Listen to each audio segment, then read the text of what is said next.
The British Empire was once the largest in the world. The City of London unrivaled for economic prowess, and we exported more than anyone else. But all this has been in steady decline since the loss of the empire 7 decades ago. Our tiny country has tried to hold on to being a global power. We're still respected around the world with a seat at the top table, including on the UN Security Council. But we could be so much more. Earlier this month, 53 countries came together for Commonwealth Day. I wonder how many of you even knew about the celebrations taking place. These countries combined make up less than 10% of Britain's trade, but the future potential is enormous. Previously, at the heart of this fantastic institution, it is sad the UK is increasingly marginalised. As Brexit steals the limelight, the world is looking at us and saying, what is happening to this great country? Why are you doing this to yourselves? This is all so unnecessary. Britain is a country the world has always respected. Let's not risk losing our position even further.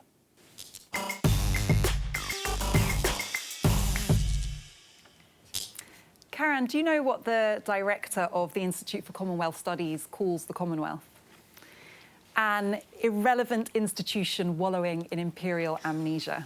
That's the director of the Institute for Commonwealth Studies, not my quote, although I think it's quite accurate.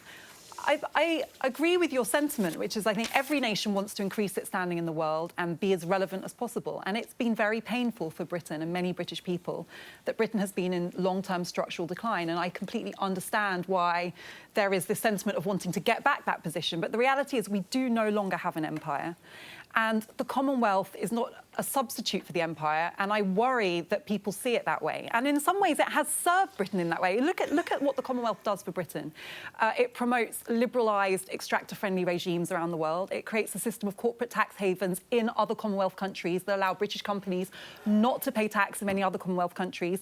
You know, you portray it as a kind of membership-friendly nations all equal, in which case, why is it that only one African or Asian Commonwealth nation is benefiting from the new post-Brexit immigration rules? Why have we been deporting Commonwealth citizens to countries when they're British, when their countries don't want them? There are so many things about the Commonwealth that reveal that it's not this friendly, happy club that we like to see it as. And the reason we reinforce that narrative is just to make ourselves feel better in Britain about the fact that the world has irreparably and I think beneficially changed. We don't live in an imperial reality anymore. No one's talking about an imperial reality. That's all in the past. If you look at the Commonwealth Charter, at the essence, we just have a look at it, the essence of it is it's a force for good.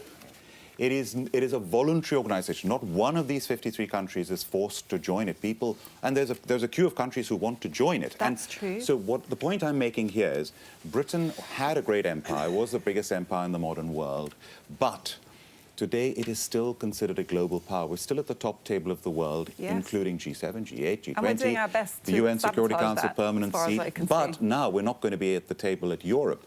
So our standing in the world is diminishing, and I think it's a huge mistake. Something like the Commonwealth has enormous potential. What I don't like is the way the Brexiteers say, if we leave Europe, we can do more with the Commonwealth. The Commonwealth makes up less than 10% of Britain's trade, including India, Canada, New Zealand, Australia. Okay. Just before you come in,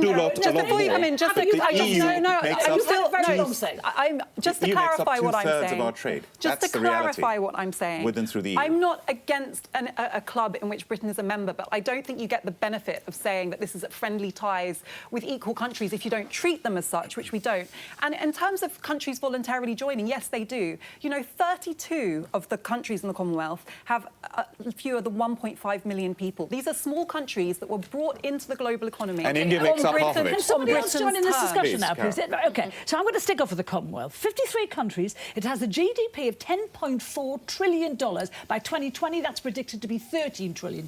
It has a diversity of markets that the EU can only dream about. In the past 5 or 6 years, it has increased its GDP by 5%, whereas the EU has increased it over 20 years by 0.3%, which is nothing. But also, what I want to talk to you about the EU, being part of the EU isn't a strategy to be an independent American player on the world stage. It's a substitute for a strategy. It's letting others define our goals and aims. We were on the world stage long before we joined the EU. We will be on it long after. We're still the 5th largest economy in the world. Our economies are way more prosperous than Germany and currently Italy and France. So you're running things that which simply aren't true. That's your perception of what's happening. The reality is different. Well, the reality is, Carol, that in 1922, we controlled the British Empire, I use the royal we, 458 million people. The sun never set on the British Empire, but Carol, newsflash, since then it has been the job of the Foreign and Commonwealth Office, where I once worked. We were told that we were trying to punch above our weight, but basically the job was the orderly management of our decline. And that is the case. And now with Brexit, so 10.4 trillion is a decline. which is probably a national humiliation for this country, totally. the world can take us, I'm afraid, at their estimation, not ours. Let's just reflect back on what Karan was talking about, which is an opportunity to use the Commonwealth. That was at the heart of what he said. You quoted a gentleman whose name I've forgotten from the Commonwealth Institute of Education. What do you suppose 2.2 billion people call the Commonwealth? Yeah. They call it home. Yes. That's how many people are encompassed by the Commonwealth. Yeah. If that isn't an extraordinary opportunity, I don't know what is. Do you know how many of them know what it is? Just one second. One second. And what I find extraordinary is when you land at Heathrow or you land at Gatwick, there are people from India, there are people from Australia, there are people from Canada, a relative of mine, who have been in the trenches with the Britons from World War I through World War II, and they are held back. Meanwhile, I have nothing against the Germans, I have nothing against the Italians. Look at my last name. They file through. That I find truly extraordinary. 5 million people, volunteers from the Commonwealth, served in the First and Second World Wars. Volunteers, and many gave their lives. So we owe a lot to the countries of the Commonwealth. But I think here the similarity with the EU, look at the difference. The big thing Commonwealth does not have is it doesn't have a single market or a customs union or a free trading bloc. It just doesn't have it. The biggest benefit economically of the European Union is that 500 million strong biggest trading bloc in the world, which we are completely going to be giving up now. And we're losing our standing. And we're losing our standing in the world, by the way. How? Already, London has lost its #1 position as the #1 financial centre in the world, thanks to Brexit. Because we've got a group of MPs squabbling, that's why. Once that is settled, things will settle down. And, you know, Brexit is supposed to usher in a new age. It's supposed to... Yes. Yes, it would do if we could get on with it. I have a question. I noticed I know a lot of people of African and Asian heritage who voted for Brexit because of what you're saying, Nick. This idea that, of course, you know, people like my family from Ghana do have these historic ties with Britain, and they have been behind Europeans in having access to Britain. And I noticed recently that there was a change in the immigration figures, that immigration within the EU has declined quite dramatically since Brexit.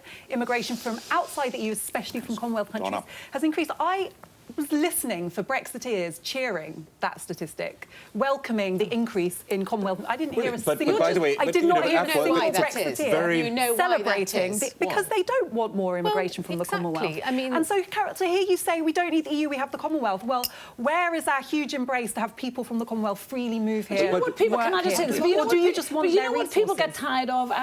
It's you. People like you insinuating that the reason people want Brexit is because they're thick, racist people. Well, they did want to curb immigration. It's not. Can I just say this very important change that's happening?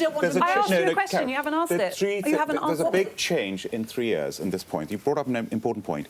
Big change. 3 years ago, immigration was right up there as a concern in this country amongst the British public. Now, in 3 years later, it's lowest in 16 years as people's concern. It's no longer a top concern at all. But Karen, that is because they assume that with Brexit there will be curbs, we will get control back of our borders. Job done. No. Were you, anyway, Carol, celebrating the increase in immigration figures from outside the EU? That was my question. You didn't answer it. We must hold those thoughts. I'm happy about it. I just didn't see you say anything celebrating it. But then again, you're trying to insinuate that I don't want immigrants in this country. I didn't see any Brexiteers celebrating it.